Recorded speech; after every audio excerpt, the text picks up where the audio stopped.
I knew I would be the best. I genuinely knew I would be the best. You have to understand that this world, everyone constantly tells you, do not be arrogant. Do not have an ego. When I had my Twitter, I put my ego into overdrive because I found it entertaining. But people will constantly tell you to not talk in a way which is full of conviction. People do not like you to be arrogant and have an ego. This is the worst thing ever. Let me tell you a fact, the number one facet of a G mindset. Your life is never going to be worse if you walk through the world believing you are the fucking man. You wake up, you look in the mirror and go, I'm the fucking man. I am the man. There's no one on this planet who can do shit I couldn't do if I put my mind to it. I don't give a fuck how good you are at piano. If I decide to play piano, I would be better than you at piano. And I believe that. I don't just say these things, I fucking believe them. And when you go through life believing you really, really are the man, there are very few downsides. The downsides are everyone's gonna call you everyone's gonna call you a dickhead, everyone's gonna say he has a big ego, you're gonna lose a few loser friends. Who cares? What you are gonna gain is other people on the same path. You're gonna gain other people who think, yeah, well, I'm the fucking man too, this guy's the man, let's make some money. That's what's gonna happen. So the first thing you can do with your G mindset is you need to start believing you are the fucking man. Even if you're not the man yet, even before I was world champion, I knew I was gonna be the man. So I don't give a fuck. And I was happy to say that to anybody. When people called me arrogant and stupid and deluded, I just sit there, look at them and say, yeah, fuck you, I'm gonna be the man. And this is how now, when my life's kind of come full circle. And the reason I managed to go full circle is seeing someone else with more success than me, ingrained in my brain. And to a lot of people, it doesn't ingrain in their brain. I was walking to school. If I was walking to college with my friends, I used to have to walk. I went to a college on the other side of town, so I had to walk 4.6, I think it was, fucking miles to college. It was a fucking nightmare. So I used to walk. Halfway, I meet some other people, and towards the end, there'd be a group of 5 or 6 of us along the way. And when I met, and one day a Ferrari burnt past us, and everyone else was like, oh yeah, Ferrari. I'm like, and I remember saying to the group, I was only 18, I said, doesn't it annoy you that this guy has a fucking 300,000 pound car and we'll probably never have one? And they're like, oh yeah, it's only a car. I'm like, no, you don't understand. There is a life hack. There's something happening where people are living lives that other people don't get to live. There's something happening. There's something going on. I want to have a 300,000 pound car. I want it. And no one else wanted it. These little events didn't ingrain in their brain. A Ferrari driving past me bothered me. And it bothered me to my core, to the point where I decided I would do anything it takes to have one. Whereas other people just saw it and carried on with their normal lives. This is the reason I have 6 or 7 supercars and other people don't. Because these small events ingrained in my brain. So this is the second thing, G mindset. First thing you have to believe you're the fucking man, you can achieve anything. And when I say that, I'm gonna say that again. You have to believe you're the fucking man, and you have to believe you can achieve anything. I'm not saying you can achieve anything easily. I'm not saying it's not gonna take a whole bunch of work. I'm not saying it's gonna happen quickly, but you have to believe you can achieve anything. I'll tell you something now, I don't give a fuck if it's being an astronaut. I don't care about climbing Mount Everest. You give me enough time to train, I will get it done. I know that for a fact because I know who I am as a man. You need to be perspicacious. You need to understand that in this world, there's a whole bunch of people doing amazing shit that you are not doing. And that needs to piss you off. Because if it pisses you off, you become motivated all of a sudden. I was the only one who was pissed off when that Aston Martin was next to me and I had my sales job. I was the only one who was pissed off when I saw that Ferrari drive past. Other people were not annoyed by it. And they're not annoyed by it. They're not driven to beat it. You understand? They're not driven to be where that person was. You need to be annoyed, and I'm telling you to be angry. Anger is a fantastic force. Like I said, the world tells you not to be arrogant, it tells you not to be angry. It's 2 things it tells you to do. Don't be arrogant, don't have an ego, and you don't have anger. You're a fucking man. You're a full-grown man. It's perfectly fine for you to be pissed off. It's perfectly fine for you to look around at your life, look at the girl you're fucking, look at the house you live in, look at the car you drive, and get pissed off and go, you know what, I want a hotter bitch, I want a fucking nicer house, and I want a faster car. There's nothing wrong if you take that anger and you direct it in the correct direction. This is the reason I stopped fighting now. People go, why do you stop fighting? That's because I fought and I went through hell to get everything I now have. I had nothing when I fought. I had nothing. And I wanted the life I now have. Now I wake up in one of my 3 mansions with one of my 7 supercars and one of my 15 women. What do I need to fight for? People have different motivations for different things. There's some fighters out there who fight for other reasons, you know. But my motivation was I was pissed off at the world. And now I'm not as angry as I used to be, so I don't believe I'm as good a fighter as I used to be. I'll still whoop some ass, but I'm not as good as I used to be. So that's why I've decided to retire early. And these years I experienced, the only person who's going to make them fun and exciting and interesting, the only person who's going to make me happy and live a life that I want to live is me. Nobody's going to do it for me. No God has a plan for me. There's no one else who wakes up each day and goes, you know what? I want to make Andrew Tate's life better. I want to get him more pussy and more money. No one thinks that about me. No one thinks that about you either. Nobody thinks that about you. The only person who gives a shit about your life truly is you. And if you don't give a shit, then you're fucked. And after you get angry, you need to realize that nobody is going to give you the things you want. It doesn't matter if Donald Trump is president or not. I'm a huge Trump fan, but it doesn't make a difference. No politician is going to make you rich. No one else is going to come along and say, I'm going to concentrate my effort on fixing your life. Nobody. You have to understand you are out here alone, absolutely alone. And when you understand these three things, you start to see how a mindset comes together. Nobody's going to save you. You're fucked. It's totally down to you. You're pissed off with your current situation and you want to change it. Plus you believe you can do absolutely anything. This is how I thought at 18 years old. This is how I achieved so much in the short years. This is how I went from a nobody to a world level athlete and a multimillionaire. Also, people confuse the two. Kickboxing is not boxing. I made across my entire career in kickboxing maybe about 700,000. I now have about 8 or 9 million. This was not made in kickboxing, this was made in other ventures. I have managed to be a world level athlete and an extremely successful businessman at exactly the same time. Because at a very young age, when I had my prime resource of energy and power at 18, 19 years old, I understood those three tenets. I believe I can do anything. I'm pissed off I don't have the life I want. And nobody else is going to give it to me. These are three things you need to understand. If any one of these elements is missing, you'll never have the right mindset. The G mindset will never formulate if any one of these elements is missing. All three are absolutely essential. And the sooner you get your act together, the sooner you start to panic and worry and be concerned. He goes, Tate, can you please explain exactly how to get over a breakup? I just went through a major breakup and you have never explicitly spoken about the topic. Sure, I'll talk about it. First things first is that going through a breakup sucks. And every single man out here, no matter what they say, understands how bad it is to go through a breakup and understands what heartbreak's like. It's difficult, it's not easy. I'd actually like to argue that men feel more heartbroken than women. I think that's facts. I think it's true. And I think it's because one of the possessive element that we have, the idea of her being with someone else hurts more than the idea of you being with someone else to her. And secondly, because you have a lot less options than she has instantly. So I think that breakups are worse for men than they are for women. And I understand how difficult and hard they can be. However, the unfortunate reality is that chasing her and being dedicated to her and saying you're going to do whatever she wants, etc., is very unlikely to work. It's very unlikely to work, and you have to look at the scenario you're in, look at the chessboard, and make the best possible move. When you're heartbroken, when you're truly heartbroken, you can't even sleep.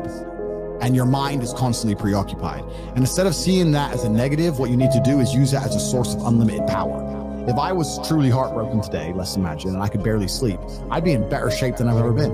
I'd train like a fucking animal. You have to just take the energy inside of you. Energy cannot be destroyed.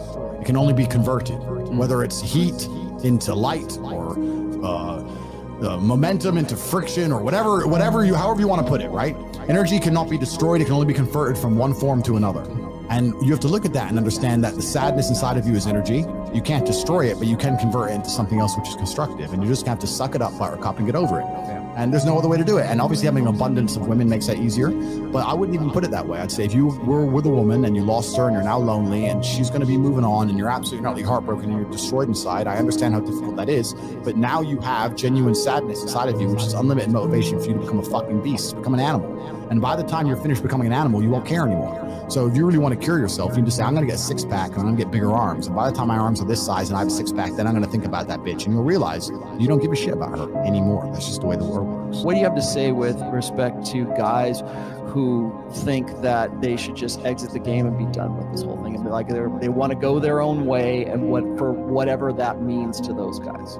Well, it's a defeatist attitude, which is firstly, it's the most feminine beta thing you can have in anything. It doesn't have to be about women. Having a defeatist attitude towards life is already probably why you ended up where you've ended up. Because if you were too much of a man to quit, you probably wouldn't be there to begin with. And that's not just about women, it's about anything. It's about fighting, it's about money, it's about anything. A defeatist attitude is never the right way. Secondly, you can always win the game. You can win the game because, yeah, hypergamy may be true and girls value certain things, but Like I just said, I have guys who are bigger, stronger, richer than me messaging my girl. She doesn't leave because I am her man. And that's down to conditioning. And you can condition females to be that way. And yeah, you need to have multiple females. And yeah, you need to find a good one. And yeah, you need to have options. But you can definitely win this game. Any man can win this game. But you have to be prepared to go through, especially for some of the softer guys, a degree of heartbreak. So me and Tristan always laugh. We say, we go through a breakup a week. And that's literally true. Guys talk about their breakup. I go through a breakup a week. I lose a girl a week.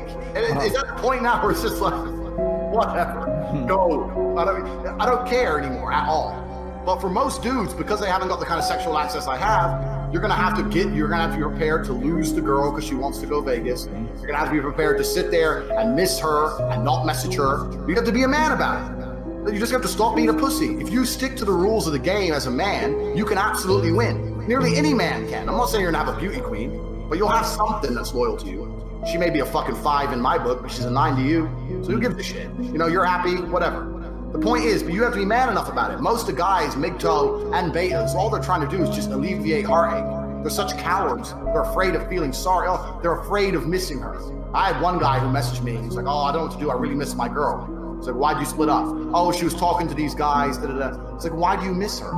Oh, but you know, because she was my only girl. I was like, well, what you need to do is you don't need, he goes, and he wanted her back. I said, you don't want her back because you know she's a shit girlfriend because she messaged other guys.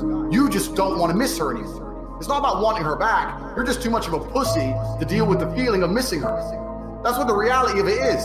Most of these guys are in love with girls and they don't even want the girl. All they do is argue with the girl. They can't stand her. She's a dickhead and she's a cheater and she's a bimbo, but they're just too much of a pussy to feel like they miss someone. It's all a huge act of cowardice. I'm afraid to feel bad. If you're not afraid of heartbreak and you stick to your guns, you're gonna have a fantastic life with females. If you're not afraid to say, sorry, not good enough for me, goodbye, and stick to it as a fucking man, you're gonna do just fine. It's that is 85% of the game. But men are just too afraid to do it because they feel like they're not gonna have another girl for a while. It allows them to get their dick wet, and that's what it is. And it's just cowardice, head to toe. So I all the MGTOW guys, you're quitting the game without even trying. If you're really a man going his own way and you're really focusing on yourself and you're really, you know, putting yourself first and upgrading your value as a man, you can, if you're doing that, then you should be fine with females. Just continue with your mission. Don't be compromising. Make sure you put your mission first. Treat her with respect, but don't take any disrespect. One of the biggest things I want to actually say now, because I don't want people to think, I know the way I come across is hyper aggressive. People think you have to be mean to girls.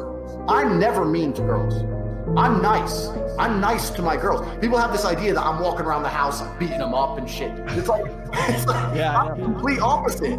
I'm a super nice guy. I'm like, let's watch a movie or get some popcorn, let's have a party. I'm a super nice dude. I just won't tolerate disrespect on any level. You disrespect me, I stop talking to you. It's not about being an evil person. You can still be the nice guy. But when she steps to you, you have to remove all your attention. It's really that simple. There's nothing else to it. You haven't got to be a big evil man. And you can be a MGTOW, be going your own way and have that same philosophy. It really isn't that hard, but these guys are just too afraid to miss a girl. That's the biggest mistake. That's what all this comes down to. These dudes are too afraid of the heartbreak and they can't take it because they're pussy. What did you do with the pain of the heartbreak? I did the same thing I do if my heart wasn't broken. I got up, I went in the gym, I lifted a bunch of weights, I got in my fast car, I drove down the road looking sexy as fuck, bought a Starbucks, and made some money. It doesn't matter. How I feel has no bearing on how I live my life.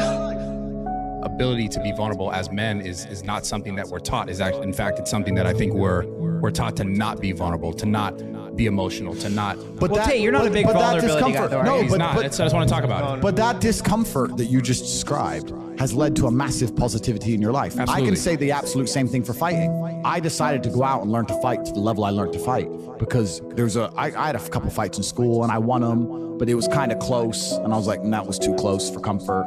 And I thought, fuck it, I'm gonna go learn to fight. And it's absolutely often discomfort and trauma and bad things that'll motivate you to go and do the most amazing things. Like we said earlier, you have to take the negativity and use it in a positive manner. Like we said about stress, it can go in different directions. I'll tell you right now, if you were to say to me, Andrew, you have to make double the money you're currently making, what's the #1 emotion you want to feel to do it? I'd say heartbreak. Stress? Break my heart. Break my heart. I can't sleep. I'm furious. break my heart and I'll make a fucking $1 billion. Take all the negativity and turn it into positivity. So that trauma and all those bad things that happen to you can be very, very positive things and give you a positive aspect on life if you approach it in the right way. Most people are told, when you feel sad, sit at home, be sad, it's not your fault, you've got a disease, you're depressed, be a bitch about it. I argue the opposite. I say, when you feel sad, good, take all that energy and convert it into something that's going to be a positive force for your life. Would you say that even we're also taught to like stuff it away and not not actually think about it, not actually go through it, not actually process it? Not embrace it and feel it. You should feel all of your emotions. If I feel sad, I embrace it and I feel it. I'll tell you right now, the largest monumental jumps in my life in terms of success is when I was pissed off or sad. Yeah, I mean, bro, like I could tell you, like all the time I spent in the gym to build myself, I was using that stress, I was using that trauma to make myself better. Completely. And that's what made me who I am today. Absolutely. But all the bad things that happen to you and make you feel in a bad way, some of those bad things that made me feel in a bad way were the most important energy sources for the most monumental jumps in my life. The biggest, my biggest achievement. Hygiene's clearly important. She made a very good point about being funny. You have to be entertaining. That's not just about in relationships, that's in life, isn't it? People like to spend time with people who entertain them. I think the biggest mistake men make as a whole now is, I understand everything she's saying about paying attention to a woman, and that she said about spiritual connection. Women are very emotionally driven, so you have to make her feel happy and feel good to be around you, and that's what it's about. This is one of the key things. If she feels happy when she's with you, she's going to want to be with you. And if she feels sad when she's with you, then she's obviously not going to want to be. And I mean, this can translate, I could talk about this forever, but this can translate across relationships as a whole. I had a guy come to me once and say, I'm in a really bad state of mind, and every time I tell my girlfriend, she doesn't seem to care. And I was like, bro, if you're feeling depressed and all you do is talk depressive crap to your girl, she's gonna leave because she doesn't want to hear it. It makes her depressed, and then everyone's depressed, and then she's gonna bail. And that's what she did. So be a positive, happy person.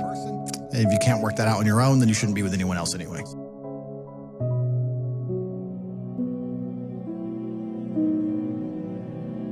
I think the universe is absolutely and utterly giving. I've never seen anybody dedicate themselves to something completely and fail. I've never seen somebody eat right, go to the gym every day, train really hard, and not be in good shape. I've literally never seen it. The universe is extremely giving. If you actually try, and you actually want it, and you're actually not making excuses, lying, talking shit, you're gonna get what you want. So when I see people who don't have what they want, I consider them losers. And this may be elitist, I understand that. But if I put myself through endless pain to end up where I am, it's very hard for me to have sympathy on the man who's afraid of pain.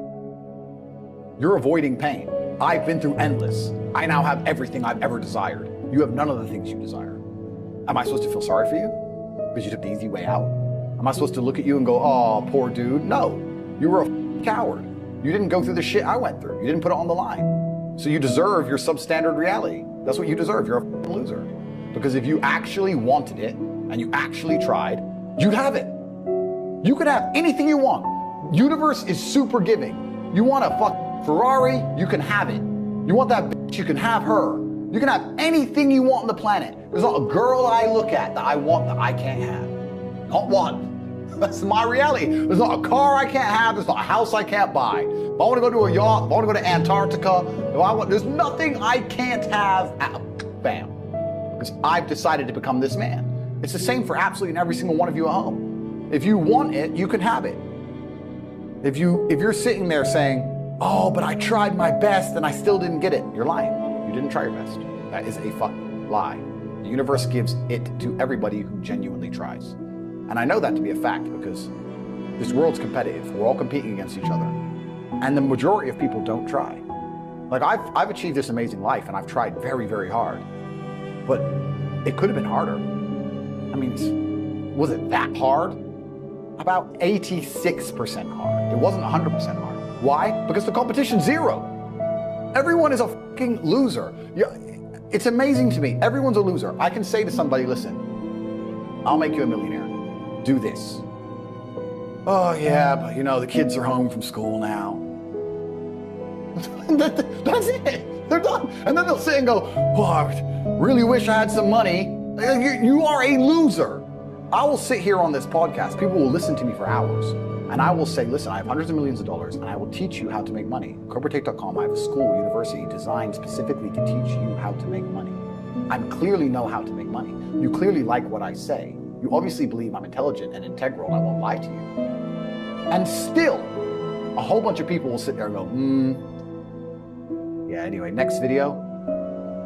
And then they'll say, can't afford a Ferrari, and wonder why. Like, they'll be confused in their minds how they didn't end up getting what they want. Because you're a loser. That's why. And the majority of people are losers. And this goes back to why, when we were saying earlier, how I know the elites view us. Because I'm from a council estate in Luton, a single parent household. And I've only been rich 10 years or so. And I despise losers. So imagine you're a billionaire born into a family, a lineage which has controlled Earth for hundreds of years. Imagine how much they despise us. You think they give a fuck about putting a bullet in me? You think they're gonna have any sleep at night missed? You think they give a solitary about you missing your parents' funeral because of the common cold? They don't give a solitary shit. Why would they? Because I already know how I feel when I listen to losers complain. Because this is what happens at a certain level of competence and power. You just get to a point where you're like, I'm tired of hearing your excuses. That's bullshit. And you become, to a degree, yeah, cold and psychopathic. It's true. That's what happens. And I get it all the time. I get thousands of emails a day. Everyone I grew up with, people I know, I get it all the time. They'll message me, hey man, just unlucky. You are not unlucky. You are a lazy loser. You are not unlucky. You are breathing. You're lucky. The unlucky ones are gone. You're alive and you are a lazy loser. So a loser is anybody who does not have everything they want at the drop of a hat. That's who I call a loser. Because I have absolutely everything I could ever possibly desire. And if I wanted something that I couldn't have, I guarantee you can speak again in a few months and I wouldn't have it. I guarantee you. Because if I want something and I can't have it, I can't sleep. When I was broke, I couldn't sleep. I don't know how there's broke people out here sleeping just fine at night. Going, oh, inflation's 20%, gas prices are 6 times, everything on the news is a lie, I never stand a chance of ever getting rich, where's my pillow? Like, what the fuck is wrong with you people? I'd go to bed at night as a teenager and think, I looked it up on the internet. It was a Honda Civic Type R. I wanted one, it was like 38,000 pounds. I had no money, less than 50 pounds in my bank account, couldn't afford it. Then I looked up how much a Ferrari cost, 210,000 pounds. And I said, Tristan, my brother, I was like, there are people with 210,000 pounds for a car. And he's like, yes, so? I'm like, no, not so. How?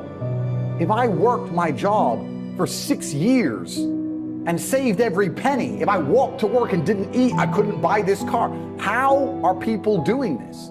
I couldn't sleep at night when I was broke. I knew that everything was a lie. I knew the Matrix was lying to me. I knew I had to find a way out. I was sitting there going, I refuse to live my human years and be some second-class citizen peasant when there's people out here who get to do whatever the fuck they want. I couldn't tolerate it, and I was so uncomfortable that it gave me the motivation I needed to escape. But the people who go, oh yeah, nice Ferrari, yeah. Back to the TV. Dummies, losers. And the thing about the world is, we need losers. I'm not mad at losers. If that's the reality you've chosen to live, you get one spin in this version of life, and you decide you want to be a loser, that's fantastic, because my cars need cleaning, a hotel room needs cleaning, I have a party with all these beautiful women that's a bit of a mess. Please, go pick it up. Somebody needs to do that shit. I ain't gonna do it.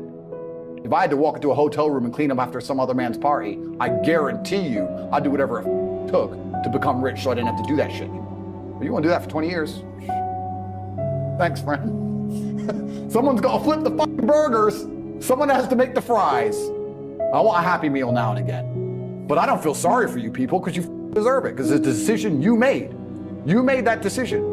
If you're sitting at home and you say, I don't want to be a loser, you know what to do. I told you how to escape the Matrix. Tate.com. You can join. I'll teach you. But if you're going to sit there and go, nah, maybe this guy with hundreds of millions of dollars is trying to scam me out of 25 pounds. All right, smart ass. Have fun at McDonald's. Get f***ed. I have no sympathy for these people. Zero.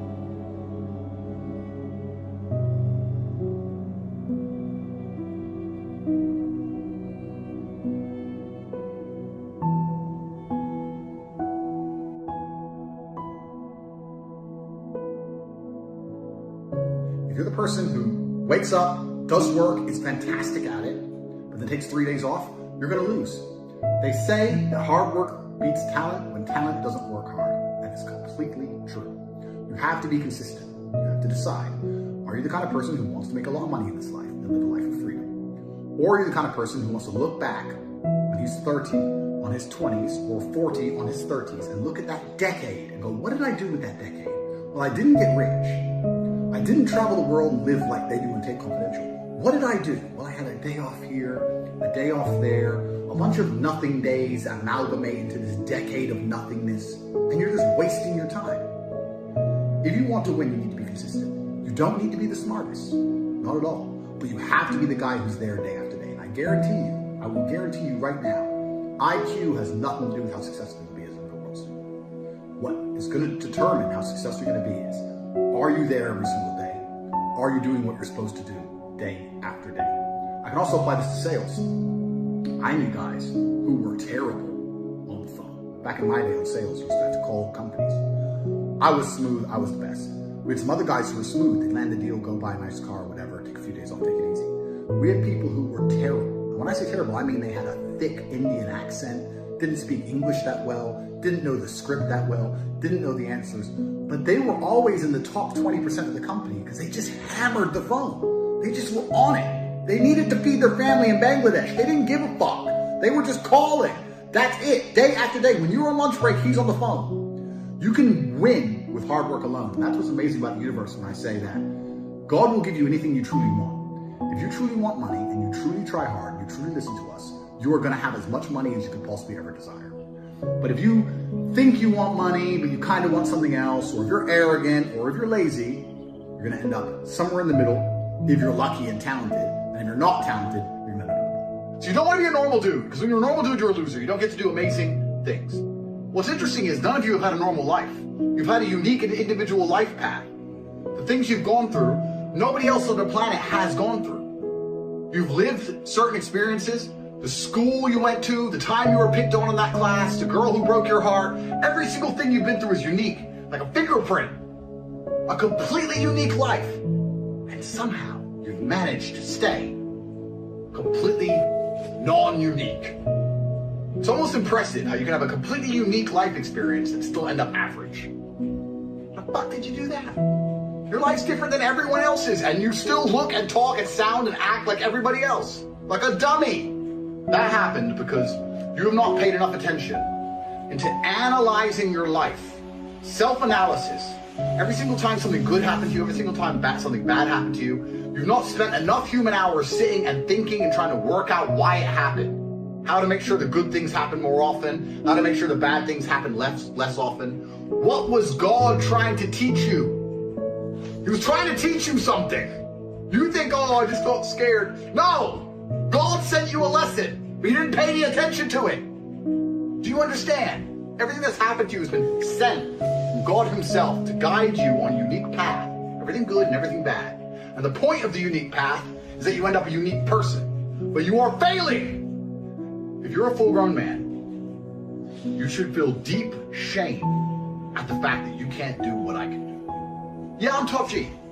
I am your superior in every human metric. Any way you can possibly measure humans, I surpass you. Yes, I agree. But you should still be angry in your heart that I destroy you so easily. You should feel sad about that. My unique life path has led me to have a very unique human experience at Top G, the most respected man on the face of the planet, the most Googled person on earth.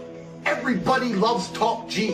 All the women want him, the men want to be him. That's who I am. My unique life path has resulted in me being a super unique person. And your unique life path has resulted in fucking nothing. You're still a fuck up, and you're still average, and you're still a loser. The best story you could possibly tell me about the happiest day of your life would pale in comparison to my average fucking Tuesday. And it is your fault. God is unhappy with you because you're not trying hard enough. God hates the lazy. God wants people who try. You understand? He's created all of us.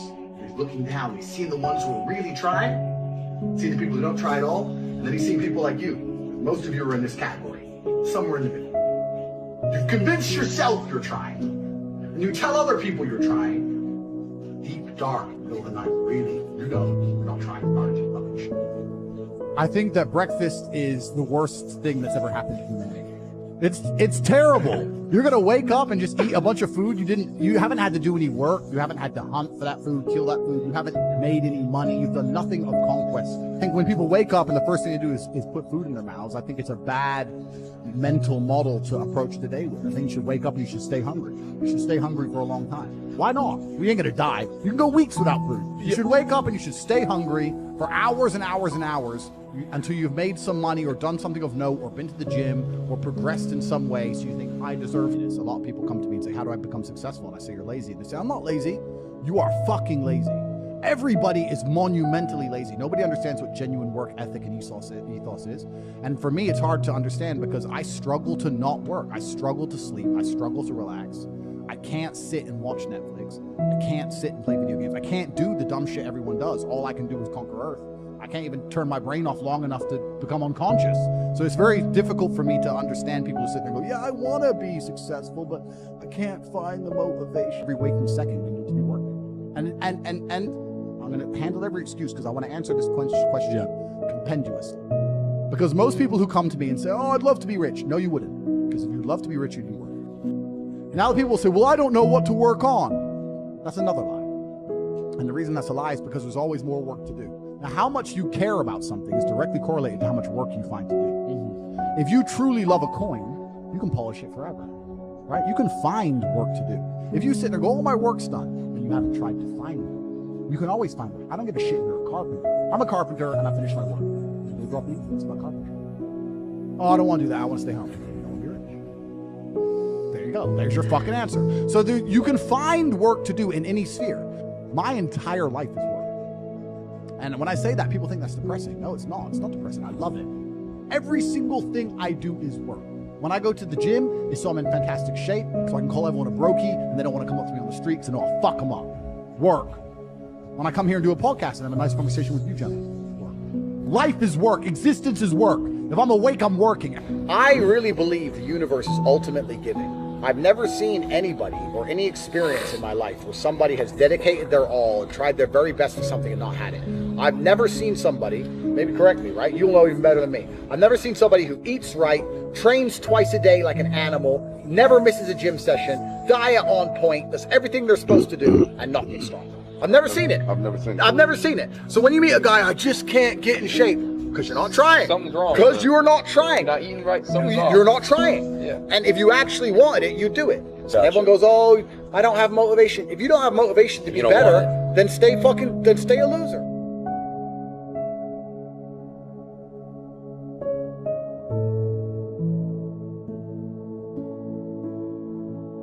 I think we're here to struggle. I think we're here to go through pain. That's so I wake up each day and go, what can I attack? What problem can I solve? Yeah. You need to go and conquer. That's the purpose of life. You were happy your entire childhood. That's your happy days. You're allowed to be happy as a kid. It's all over now, right? You're a man. You have responsibilities, but you're a man, right? And if you're a man, then it's absolutely not a different experience of life. I think we're here to struggle. I think we're here to endure pain. Yeah. I think we're here to just see how hard we are to kill. I think that going through terrible things and living through them and coming out the other side is one of the most fantastic things about being human. God created us to learn and understand ourselves and understand other people and understand the world. You don't learn a lesson where you don't appreciate something without pain. So you have to struggle to learn anything. There's only two ways to learn things, the hard way or the harder way. If you're smart, you can learn the hard way. But in my experience, 99% of the planet only learn the hardest possible way. If the lesson's even 85% effective, they'll make the same mistake. It's only when they completely decimate and destroy an element of their life do they sit there and go, oh, oops, now I get it. No. That's how it goes. I don't care how I feel. Yeah. I don't care if I feel happy or sad. It doesn't really affect what I do each day. I do the exact same things. I act the exact same way. I don't care. Yeah. I don't put weight to the significance of the emotion. So there's no light without dark, and there's no joy without pain. You can't have a rainbow without a little rain. And no matter how hard you chase pleasure and happiness, there's going to be dips and troughs in between. There's going to be come downs and downtrends. How I feel really is not going to affect how I complete those tasks. Right. And when I speak to men, they say I'm unhappy or I need to be happier. I think that's absolutely the wrong frame of life. You're a man, you have duty, you have honor, you have things you should be doing regardless of how you feel. And the people who are perma-obsessed with happiness or sadness, I just think it's the wrong paradigm to view the lens of life. I think you should get up and do what needs to be done. I think as a young man, if you want to get your life better, the most important thing you have are your waking hours. You need to be out competing all the other people on the planet who are hyper competitive. The world is competitive, and there's men like me on the planet and friends like mine on the planet, and you're competing against us for money, for girls, for status, for resource, and you're going to be destroyed and decimated the entire time. If I'm unhappy with something and I'm uncomfortable with something, I fix it. That's endless motivation, which I don't truly believe in as a concept, but that's endless fuel for the fire. If I was unhappy with something about myself, regardless of what it was, I would be able to take all of that discomfort and turn it into endless energy to get the problem fixed. Because as a man, you can be anything you decide you want to be. That's the beauty of being a male. You can build your character completely from the ground up, just like a video game. Every single thing about me that people respect, I built. I was not born a world champion kickboxer. I was not born this intelligent or intellectual. I was not born this rich. I was not born this strong. I was not born this confident. I was not born this interesting. I was not born this charismatic and humble and gorgeous and tall and strong and sexy. I was not born none of these things. I became these things myself. So I deserve all the spoils of war. And anybody who decides they don't want to work hard enough to become those things, then they deserve to sit and accept they're my inferior. That's their problem. When I didn't have enough money to buy whatever I wanted, I couldn't fall asleep because I understood there are people out there that did, and I didn't see them as better than me. And I thought, why are these people who I don't see as my superior living an experience that I can't live? And it bothered me to the point where I could not sleep. If I feel extremely happy and excited, I'm going to use that as motivation or energy to do amazing things and do good and work hard. If I feel absolutely depressed and distraught, I'm going to use that as endless energy and motivation to do amazing things and work hard. It doesn't matter what you give me. Energy cannot be destroyed. It can only be converted and transferred. It doesn't matter what fuel you give me. If you give me diesel, petrol, kerosene, vodka, it doesn't matter what fuel you put in my engine only knows how to do one thing, and that is succeed. I don't understand how many humans function in the world today. I don't get people who don't think like me. I don't understand it. I'm like, well, then how have you survived this long? Life is hard. Life is difficult. Maybe I've just been unlucky, which I don't believe in, but I've had so much trauma and bad events and negativity and stress and all these things that have happened to me. And I've used all of it to be monumentally successful. If I wasn't that way inclined with the workload that God put on my shoulders, I'd just be in a ditch somewhere. Like, I don't understand how people are functioning. If you're not thinking like me and you're going through life with any other mindset, you've been extremely fortunate that God smiled on you and allowed you to sit around most of the time doing jack shit, and you have yet to be punished for that. I could never have lived that life. If I was a bit lazy or a bit, or I was a bit of a snake, or if I lied to people, I'd be dead by now. Like, so a lot of these people are just absolutely and utterly blessed by God that they managed to go through life with such a non-competitive mindset and they still breathing. Like, I don't understand how people can think any other way. I've spoken to dudes and like, I had a bad couple months. Why? Oh, my girl left me. You've wasted months? You've wasted months over some... Like, you had the... Think of how much God loves you to have given you the grace and given you the opportunity to waste months of human time over some chick.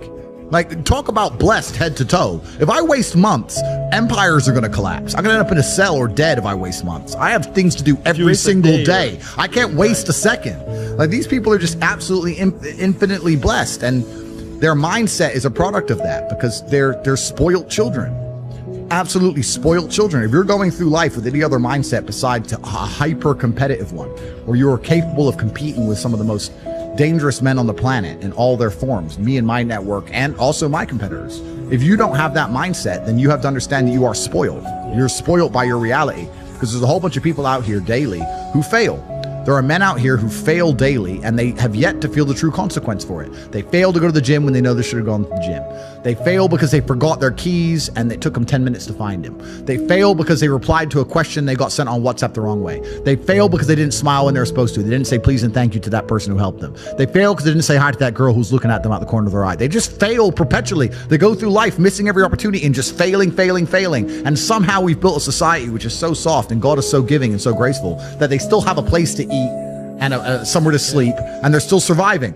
That shows how nice God is. Because before this society, truthfully, if you were that level of failure, you would be dead. Survival of the fittest. It's survival of the fittest. And none of these men out here are fit. No. Their mindset isn't fit. Their reality isn't fit. They're failures. They're failures. And they're just failing every single day. I'm like, oh, but you know what? Tomorrow I'll go to the gym. You've been failing your whole life. That's all you've done is fail. And then you sit and wonder why people like me absolutely and utterly outcompete you. It is so easy to become a top tier male in the world today because the competition is so ridiculously low. There are 2% killers like me and everybody else amateur, head to toe amateur. They can't even pay attention to anything. They can't try anything. They're amateurs. And it's really mind blowing to me because I've tried with all of my computational power to imagine having a mindset different to mine. And I just can't see a reality worth having. I can't see a reality worth living. I can't see how you're going to build a life worth experiencing if you have any other mindset.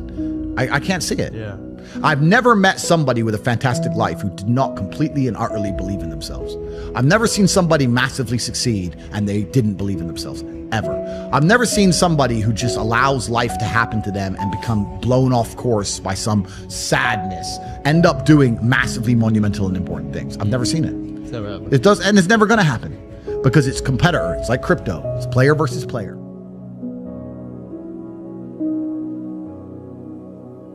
With great power comes great responsibility. My content existed because I tried my very hardest to be an absolute and utter realist, especially with uncomfortable truths. I was pointing out that very uncomfortable. Is that a truth? It's an uncomfortable truth in many parts of the world. It's not a truth that I'm happy about. I don't want to be seen as a negative influence in the world. I know that there's a whole bunch of men. I get thousands of emails a week from men whose lives I've saved. I get thousands of emails a week from men who are on the verge of suicide and I've saved their lives. I believe in protecting and providing. I've been misunderstood. I don't want anybody to be offended by anything I say. I want to be a positive force in the world. I don't want anybody to hear what I say and make them feel bad about themselves. I want all people to live righteous and good, whether they're male or female. I think righteous is living true to your heart and knowing that you're doing good by people, not snaking anybody, not lying to anybody. I know I live a very righteous life. The government is not capable of helping the poor. And this is why it's so important as a person you take personal responsibility and understand you're living in a world where the matrix can be cracked. You can make a bunch of money, but you need to take responsibility and do it. I refuse to accept that there are people out there who cannot become happy, contented individuals. I refuse to accept we live in a world where God has created people who, no matter how hard they work and how good their life becomes, can't be happy. I don't accept that. I accept that the universe is a very giving place and that God loves all of us. And if you try your best and you work hard, you can become a better person. I'm telling the younger generation that if they don't get up and work hard and make sure that they're important, that the world's not going to give a shit about them. 99% of my content was aimed at men, telling them the truth, saying that as a man, you're born with no inherent value. You have to become important. You have to go through some pain or go through some suffering to make people care about you. Otherwise, you're not going to matter. As a dude, if you walk into the party and you've put no effort into your life, nobody gives a shit. Nobody cares about you. And every man out here knows. And one of the great things about the masculine journey and masculinity is that we've all lived a semi-similar story. It's kind of cool. Like, we've all been the teenager, gets heartbroken. We've all been unimportant. We've all like worked hard and then started to get some clout. And then we've all kind of lived the same kind of journey. So I say to everybody out there, yeah, if you don't follow that path and follow that journey and in one way or another get to the top, whether it's fighting, whether it's comedy, whether it's musician, whatever it is, if you're just going to stay somewhere near the bottom and then at the age of 44, email me saying I'm depressed, well, of course you're depressed. Loser. Yeah. But that was your choice because you have to build yourself as a man. And if you decide not to build yourself, then your life's going to suck. My main message is to resist the slave mind, to understand that every single thing you're being told has an agenda behind it or you wouldn't be told it otherwise, to examine every strongly held belief you have and try and identify where it comes from and why you have it. I sit and argue with people, I discuss things with people, and they so fervently believe a point. And I say, why do you believe that so much? Like, do you have personal experience? No, but I saw the news. The news told you X, and now you are desperate. You will sit here for hours arguing that point. A lot of people are completely empty vessels ready to be programmed. And I try and tell people, listen, to just stop for a second and understand that the things they're telling you to believe are not necessarily for your benefit.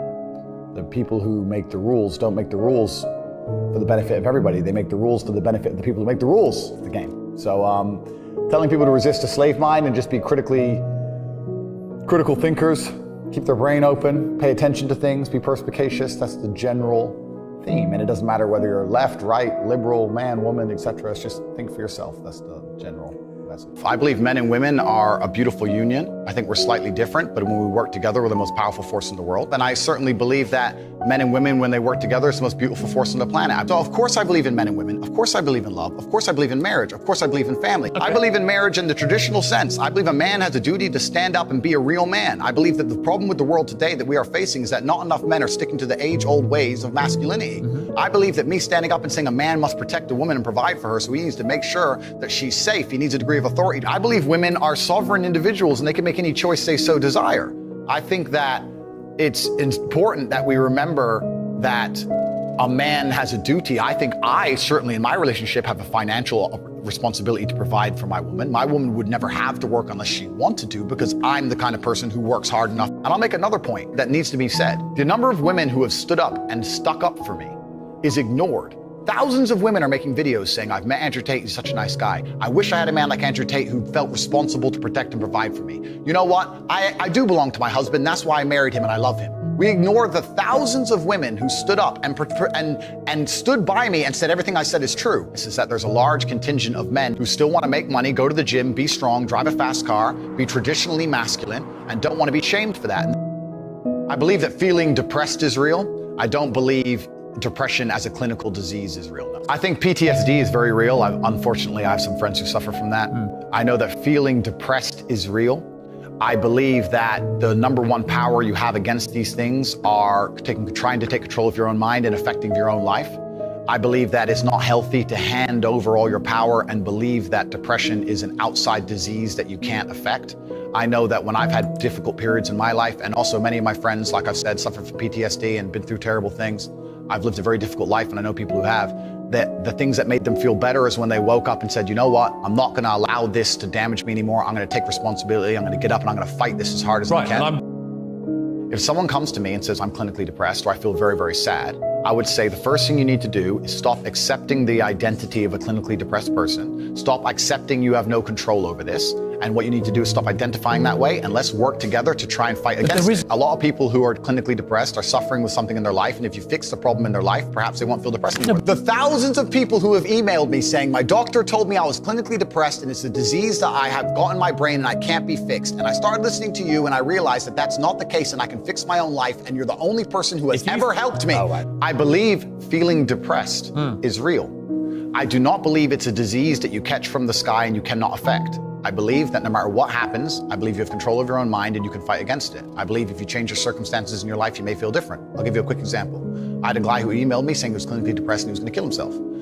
I obviously am not a psychiatrist, I'm not a doctor. I told him, because I replied to my emails. I said, have you been to a psychiatrist? He said, yes, I'm clinically depressed. I've been on these pills, this amount of time. I'm on antidepressants, it doesn't work.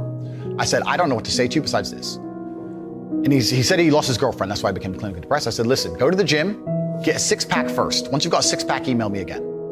If you still feel like killing yourself, I don't know what else to say to you. But I'd say, strong body is a strong mind, go train. He went, he started sending me progress pictures, emailing me him getting in better shape, and eventually got a six-pack. He's now a professional bodybuilder. And he said, I can't believe I was considering that. I feel so much better, etc. The doctor who was telling him he was clinically depressed and couldn't cure it, he started taking control of his own life, and now he felt better. That if somebody has depression of any kind, whether it's clinical, whether it exists or not, whether they feel depressed or not, whatever, that taking control of their life, taking personal responsibility and working hard is always going to be the positive, best thing they can possibly do for their life going forward. How positive is it?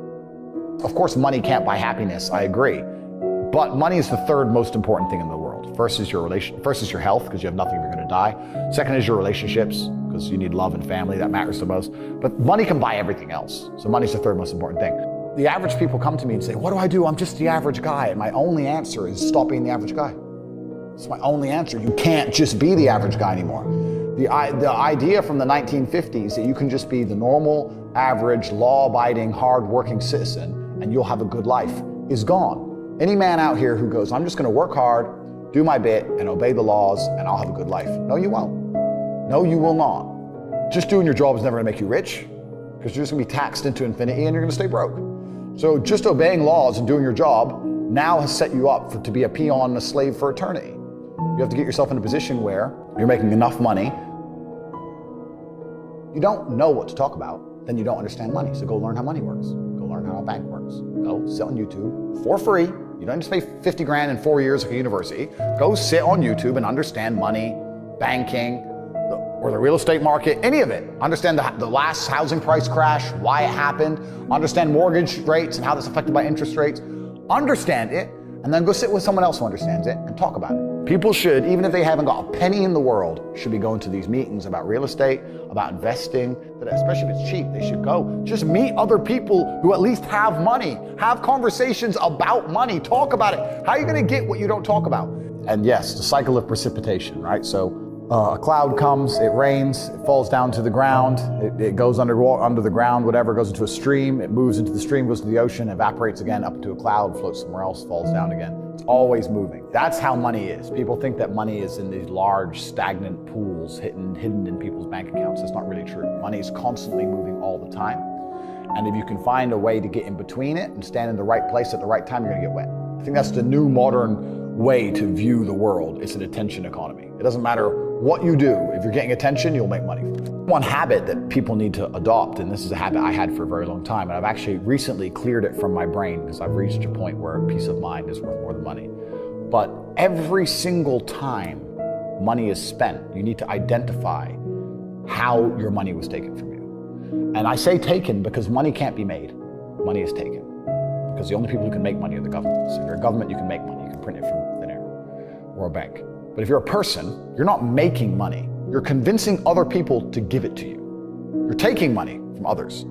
So every single time you spend money on anything, you need to identify how it was taken from you. When you go and buy a coffee, don't just go buy the coffee and sit down. Sit and say, why did I buy this coffee? Okay, I really want coffee. Yeah. But then why did I go into this store and not that store? Is it better advertising? Does it have less of a line? Do they have seating? How did they convince me to come in here? How much did this coffee cost? 6 quid. What's the profit margin on that? Probably £5.50, £5.80 probably. By the time the cup probably costs more than the coffee. The coffee is just water. How did they convince me to spend £6 in this place? And when you sit there and analyze, and you all start to learn little lessons about business, you'll learn about the importance of the signage. You'll learn about the importance of there being no queue. Yeah. So that if you ever run a business, I'm telling you, I say with my business, my people all the time, faster. All the time, quicker. Yeah. Like I have a couple businesses that are physical. I'm like, I don't want to see a line. I don't want it to see empty because it looks bad. So when there's lines, you work fast. When we're down to 1 or 2 people, you take your time, you talk to the customer. Right. You keep it so there's like always one person at the thing. Like manage the line. Like people don't think about this stuff. No one's gonna sit and wait in a long queue. Maybe some idiots will, but people like me won't. We've got shit to do, right? My time's worth money. I'm not gonna stand and wait in a line. So you have to identify how your money is taken from you. If you start doing that with every single time you spend anything ever, you're gonna start to identify business opportunities, and you're gonna sit there and you're gonna have coffee and you're gonna go, you know what? They could have sold cake and they didn't. Could I outcompete this place? Let's imagine I had the money to start a coffee shop right next door. How would I outcompete them? Well, I'd have cake because they don't have cake. Also, most people in here are businessmen. And the guy serving some dude. No, we need a cute waitress. His ass is fired. We need a chick. Put a chick here, put some cake in. Financial Times, there's business people in. People don't even think about this stuff. They don't use their brain ever. They don't ever look around and realize how they're loose spending their money. They don't look around and look at which businesses are successful. They don't look around and pay attention to anything. They don't look at the world and all the things that are happening and how it can benefit them. None of it. They don't look at any of it. They're too busy following the circus. This is why it's clown world. I was walking to college with a couple of my friends, and a Ferrari drove past. And I said, bro, you see that? And he goes, yeah, what about it? And I said, doesn't that piss you off? I must be about 16. He goes, why? I said, this dude has 400 G's for a car, 400 grand. I'm walking 4 miles to college because my mom hasn't got any car. He has 400 grand. Do you think he works a job? Do you think he's behind a counter somewhere? He knows something about the world that I don't know. And they were like, well, he's rich. I'm like, yeah, I know. I didn't say he wasn't rich, dummy. I'm saying he knows something about the world I don't know. And I was intrigued, and it angered me. I couldn't sleep for weeks. I was pissed off. Every time I saw somebody with genuine money, I understood that everything I was being told and taught and they were trying to make me believe just simply wasn't true. I was like, this is None of these people are getting these things by following the path that the system is trying to make me follow. And everybody intrinsically knows this. If you go to if you're at BP, you're at a petrol station, and I pull up in my Lamborghini, nobody goes, wow, he went to school. He studied hard. And they do that because they know that the easiest way to amass wealth is to break the rules, because the rules are not designed to allow most people to make money. You can make money within the rules, of course you can, but most people don't. Most people who follow the path work, consume, die. That's it. So I always knew the same thing as you, and I knew there had to be another way. I knew that just working for money was a paradigm that wasn't true. And then you understand making your money work for you, and you understand delinking your time from money. You start learning to understand these things, but eventually you build a system, and you build an ecosystem like me. I have 60 or 70 people work for me all around the world, and things just happen and money just kind of appears as long as everything's well organized. I mean, in my experience, like, imagine if I didn't have all this money and I had to go get a job again, I'd get a sales job, because I've always been a salesman. And I think that's a very important life skill to have, to be good at sales and to deal with the stress and have a commission-only environment. But they don't even, I don't know if they even teach sales in university. Yeah, it's all garbage. They don't teach anything important. They just teach anything. They teach things that are going to keep you inside the slave mind. And they want you to go to school and then go to college and then go to university and get in debt. And you have to be in debt, so that now you have to work. And you're working and you're in debt, and then they want you to take on more debt if possible in the form of a mortgage, which a lot of people do, which we can talk about because I know you're the property guy. And then you're in debt now, and once you're in debt, you can't really quit your job, and it's very difficult for you to leave the country. And now they can hold things over you. That's the goal. It's all about control mechanisms, and the system is very well designed to make sure that people are conditioned to obey. It's very hard for the average person to say no to anything. Unless you have millions and millions and millions of dollars, it's very difficult to even have an opinion on subjects. That's the thing about being a man, and that's what I was saying to the kids. It's like, look, you need to get up, and it's gonna be very, very difficult. The world's getting harder and harder, especially for men. It's all clout, it's all status, there's no way you're gonna matter unless you get up and you work extremely hard. Should young men aspire to work very hard, have no criminal record, become multimillionaires, protect and provide for the women close to them, be sovereign so they can stand up and have their own points of view in face of cancellation, be able to not be mentally intimidated when they go on national TV and there's traps set up for them? Yeah, I believe that confident, strong men who stand up and protect and provide for women are a good thing for the world and a good force for the world. And I don't think that I put a magic spell on anybody. I think there's a whole bunch of men in the world who understands my value. And if men grow up to be like me, you're gonna have a whole bunch of people with no criminal record, dedicated athletes, who protect and provide for the people close to them. I'm not gonna sit here and just talk a whole bunch of motivational things to make you feel good. What I'm gonna do is I'm gonna tell you the things I always did that allowed me to put together the mindset I currently have. So, if you look at any story, literally any story with a hero in it, they all have one thing in common, and that thing is that there's always a villain. You cannot have a hero without a villain. It doesn't matter, you can think of any superhero, any comic book, any book you can think of, any movie, there's always a good guy and there's a bad guy. So for the good guy to exist, there has to be a bad guy. There's no other way for the duality of the universe to continue without this basic tenet. So you want to be the good guy in your story, you want, and in every, I've said this before actually, as a man, life is going to be difficult. It's more difficult than being a woman, it's more difficult than anything else. So it's very easy to see yourself. Life is actually easier as a whole if you see yourself as a hero. Because in every single hero story, the hero suffers. He has a hard time. And if you understand that you're suffering because you're a hero, then the suffering begins to make sense. So you can be sitting here right now going, my woman doesn't respect me, I have no money in the bank, this is difficult, I'm struggling here, I'm struggling there. You can feel sorry for yourself, or you can say, yeah, my woman doesn't respect me, I'm struggling, I can't make money, but you know what, that's because I'm a fucking superhero.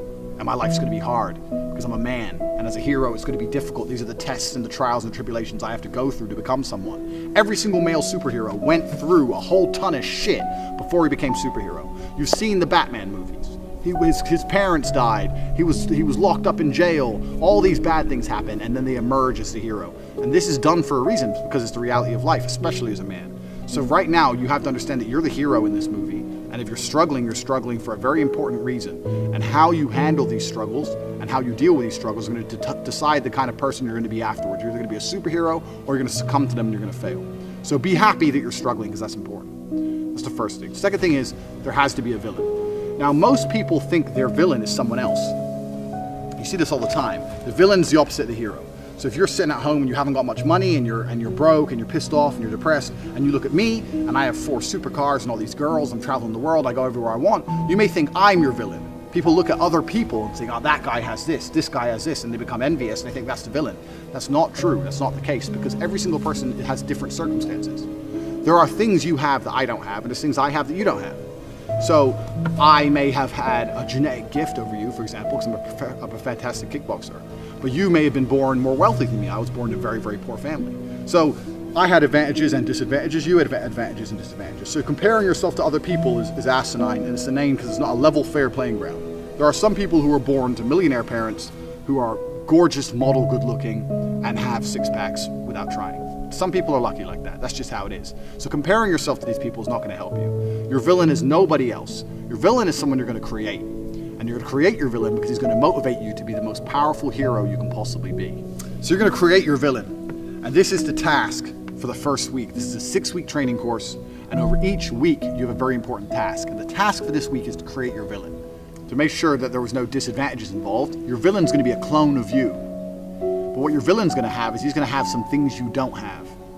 And your villain is going to be the person who basically, without requirement for motivation, without being, no matter how he feels that day, no matter how stressed he is from work, regardless of what happens to him, your villain's going to be the guy who always does exactly what he wants to do. So your villain's going to be the guy who goes to the gym regardless of how he feels. Your villain's going to be the guy who approaches every beautiful girl he ever sees and says, hey, I really think you're beautiful. Goes over to him and talks to him. Your villain's going to be the guy who asks for a raise at work. Your villain's going to be the guy who does everything he wants, regardless of how he feels, regardless if he's not motivated or not, regardless if he's shy to talk to that girl, or people are watching, or his ankle hurts, he doesn't want to go to the gym, whatever. Or he thinks his boss is going to fire him. Your villain is that dude who does anything he wants to do. So for this week, you have to sit and you have to make a list of all the things. You sit there and say, if I did everything I want to do, if I were to be the best version of myself possible, what would I do? Okay, well, I'd go to the gym every day. I'd get up at 6 a.m. and I'd go to the gym every day. You write that down. I'd approach every beautiful girl I ever see and I'd introduce myself and try and get their Instagram or their number. You'd write that down. For example, I'd start a side business. Even though I don't know anything about it, I'd learn how to make websites. My villain's the kind of guy who would sit there and he'd learn how to do it by himself and he'd start his own online business. Write that down. My villain's the kind of guy who reads really important books. I say I don't have time, but my enemy, this villain, he reads books. He finds time. He doesn't watch TV ever. He doesn't waste time ever. He doesn't eat junk food. He reads books. Writes it down. And you have to make a list. Now this list at first should be easy for you, but then you're going to get to about 7 or 8 things you're going to stop. No, this list needs to be 25 to 30 points long, minimum. This guy you're building, your arch nemesis, you have to write down every single quality about this guy. What he does. He goes to the gym every day, 6 a.m. He doesn't watch TV. He doesn't eat junk food. He goes up to beautiful girls, etc., etc., etc. 25 or 30 points long, because this is going to become your enemy for the next 6 weeks of training. You want to become a hero, you need someone to battle against. This is who you're battling against. You're battling against a better version of yourself, a version of yourself that doesn't succumb to how he feels, but does what he's supposed to do anyway. So this is who your villain's going to be. And when you're writing down this list, all the qualities your villain has, imagine what this person looks like. You have to put genuine effort into this. You have to imagine what he looks like, imagine how he walks, imagine how he talks, imagine what people think when they see him. Imagine how different you would be if you had been going to the gym every single day for an hour and a half, every single day for the last 2, 3, 4 years. Imagine it. Imagine how differently people would look at you. Imagine how differently females would treat you if you were jacked like that guy would be. You have to sit and you have to put down all these qualities, and then once the qualities are there, 25 or 30 minimum, then you have to imagine what kind of person this is. You have to imagine what he looks like, what he talks like, what he thinks like. Imagine how he views the world, because this is who you're going to be battling against. So you have to put genuine effort into constructing this person and understanding this person. The reason I'm saying do this is because this is what motivates me every single day. When I was training for a fight, the reason I'd always go train is because I knew my enemy was training. But when I stopped fighting professionally, I thought, well, what enemy do I have? And I realized I had to create my own. So when I don't feel like going to the gym, I imagine I've built my own enemy. I won't even list all the things that my enemy has. He has a whole bunch of shit I don't have. And he would be an nearly impossible person to be. But when I sit and I don't feel like going to the gym, I know my enemy's training, because he trains no matter what, regardless of how he feels, regardless if he's pissed off, or if there's traffic, or it's raining, or he's tired. My enemy trains. When I see a girl and she's beautiful, but all her friends are there, I'm afraid they're gonna laugh at me, my enemy wouldn't give a fuck. He'd go over there anyway. That's who he is. He's the man. So when I understood who I was truly battling against, then you have two choices. You either rise up to try and take him on, or you become a little pussy. You have the choice. Do I want to lose to this man I've created and I've built? Do I want to lose to him, or do I want to beat him or compete with him? And you have to make a choice, and you sit there and go, well, I know that the person I created in my mind, my arch nemesis, would go over there and he'd talk to all the girls. And he'd fuck two of them, let alone one. This is an extremely important facet. And for the next 6 weeks, we're going to be doing lots of things that are going to revert back to the enemy that you've created. So you have to put genuine effort into putting together this person. You have to imagine everything about them from start to finish. You have to imagine standing next to them. If you were standing next to this guy right now with no shirt on, who would girls want to fuck? Who would people respect? And the crazy thing about all of this is that this person is you. This person is you. It's just you with a little bit of a different path or a different take on life. It's you who's the person who does whatever he's supposed to do regardless of how he feels. It's you with an iron mind. This is the exact point of it. The reason creating this enemy is so important, and the reason viewing him and seeing how he sees the world and understanding how important and powerful this person is important, is because that person is you. That person is you who does what he's supposed to do without fail. That's all it is. And when you truly put this person together and you truly understand him, and you find out what you could be and you find out what you're battling against, you're going to become far more difficult to demotivate. It's going to be much harder for someone to say to you, don't go to the gym, because you're going to know, well, my enemy, this guy, give him a name, whatever. This dude's going to the gym. That's why he looks how he looks. And that's who I'm being compared to. So I have to go to the gym. Oh yeah, but I'm tired. Well, you don't go then. My training partner doesn't want to go. Fine, you don't go. I am going. I'm not the guy who's going to let this man beat me. And you have to start comparing yourself to this guy in every single facet. I still do it to this day. I compare my bank balance to this guy's and he's killing me. I compare my body to this guy's, he's killing me. I compare so many things about myself. You guys may look at me and go, oh, Tate, millionaire, girls, this, that. I'm still comparing myself to this person I've created. And I know that I'm losing. And that's what drives me forward. That's why I don't miss the gym. That's how I find a way to make money. That's how I do whatever it takes to succeed, because I know who I'm battling against. Most of you guys have no enemy. You have no enemy. Or you have an enemy which is somebody else. You're looking at Justin Bieber or Drake or some shit. That's not going to motivate you. That's pointless. It's not going to help you. Or you have no enemy at all. You have a support structure around you, and you have people say, oh, you're great just the way you are. You're beautiful just the way you are. And you're sitting there and living in your little comfort zone like a little bitch. Bullshit. Put this enemy together from start to finish. Feel free to email me the list. Email me the list. I'll see if there's anything you've missed out.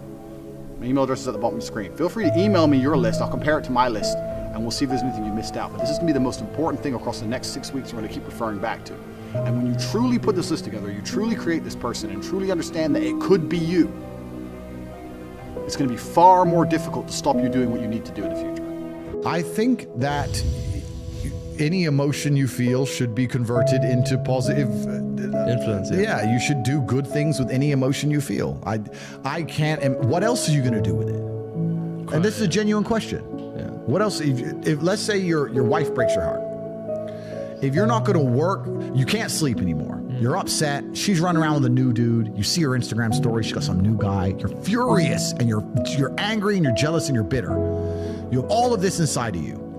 But you're not going to go to the gym and work hard and become so fantastically in shape and so rich and so powerful that no girl ever leaves you again. You're not going to do that. No. What are you going to do with it? Text her?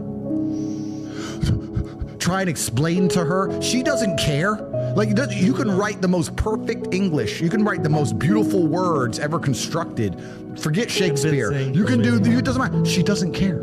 She just doesn't care. She's distracted. She forgot about you. She forgot about you. So what are you going to do with all of that inside of you if it's not positive? Well, it's going to consume you and you're going to end up self-destructive, or you're going to embarrass yourself, or you can take all of that and put yourself in a position where it never happens to you again. Yeah. Those are the choices. So what's the most intelligent choice to make? Yeah. I don't understand how many humans function in the world today. I don't get people who don't think like me. I don't understand it. I'm like, well, then how have you survived this long? Life is hard. Life is difficult. Maybe I've just been unlucky, which I don't believe in, but I've had so much trauma and bad events and negativity and stress and all these things that have happened to me. And I've used all of it to be monumentally successful.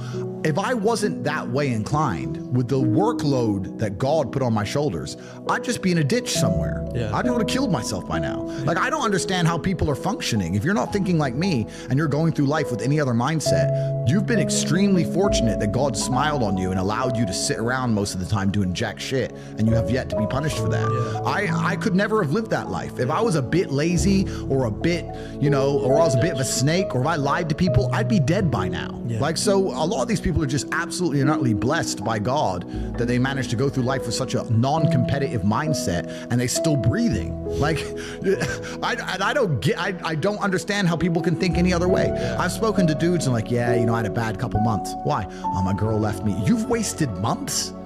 You've wasted months over some... Like, you had the, think of how much God loves you to have given you the grace and given you the opportunity to waste months of human time over some chick. Like, talk about blessed head to toe. If I waste months, empires are gonna collapse. I'm gonna end up in a cell or dead if I waste months. I have things to do every single day. I can't waste a second. Like, these people are just absolutely infinitely blessed, and their mindset is a product of that because they're spoiled children. Absolutely spoiled children. If you're going through life with any other mindset besides a hyper-competitive one, where you are capable of competing with some of the most dangerous men on the planet in all their forms, me and my network, and also my competitors.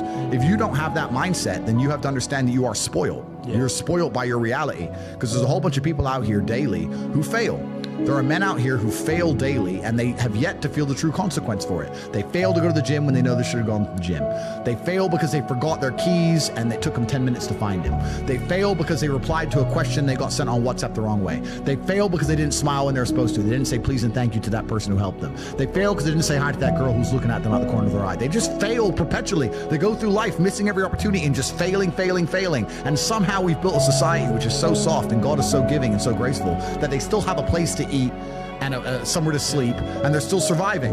That shows how nice God is. Yeah. Because before this society, truthfully, if you were that level of failure, you would be dead. Survival of the fittest. It's survival of the fittest. And none of these men out here are fit. No. Their mindset isn't fit. Their reality isn't fit. They're failures. They're failures. Yeah. And they're just failing every single day. And they go, oh, but you know what? Tomorrow I'll go to the gym. Yeah. You've been failing your whole life. That's all you've done is fail. And then you sit and wonder why people like me absolutely and utterly outcompete you. It is so easy to become a top tier male in the world today because the competition is so ridiculously low. There are 2% killers like me, and everybody else is amateur.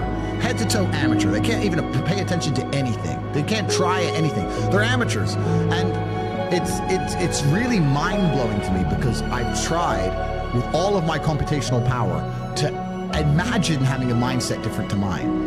And I just can't see a reality worth having. I can't see a reality worth living. I can't see how you're gonna build a life worth experiencing if you have any other mindset.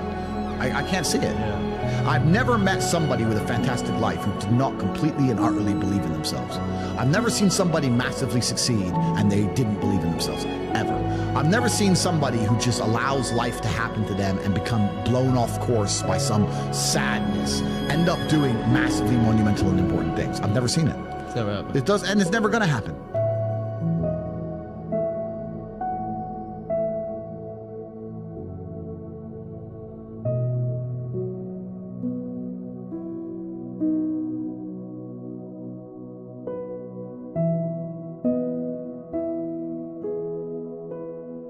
If you were to ask any boy, 7 years old, 8 years old, 9 years old, where do you want to be when you're 25, 30?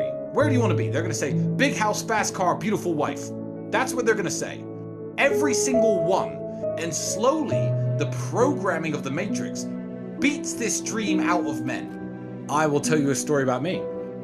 I don't know, you're probably not old enough, but there was a game called, before Fortnite, before it all existed, the huge game when I was in my late teens, early 20s was Call of Duty Modern Warfare. So I used to play that game. And this is the advice. The advice is hang around with people who see things, people who have a good mindset. I was with my brother and I was like, oh, Andrew, I just completed this round. It's 41 kills, 1 death. That's pretty cool. Andrew looks at me from the couch.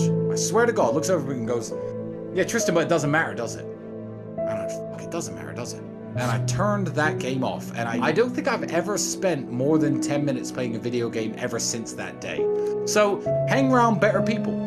You know, if you're wasting your life, if you're wasting your talents, leave that group of friends. Cut low quality people out of your life, and slowly, as you go out into the world and apply yourself at different things that are more useful, you'll probably find out that you're not as useless as you think. But I do get asked the question by young men a lot, and it's always about making money. You mean you want to get rich? Cool. Let me tell you something. First and foremost, almost no one ever gets rich. The internet will preach all this, oh, your time will come when the universe thinks it's right and all this. No.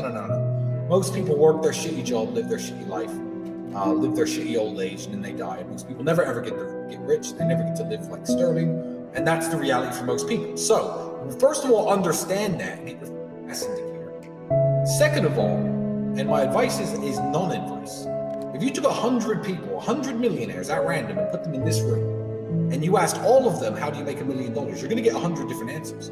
Elon Musk would say, I invented PayPal, and Jeff Bezos would say, I sold books online. Like, you're not going to get a definitive answer. So what do you think? Not necessarily what do you enjoy. Do what you enjoy, because most of what you enjoy won't get you paid. What do you think you could be good at? Sit and analyze yourself.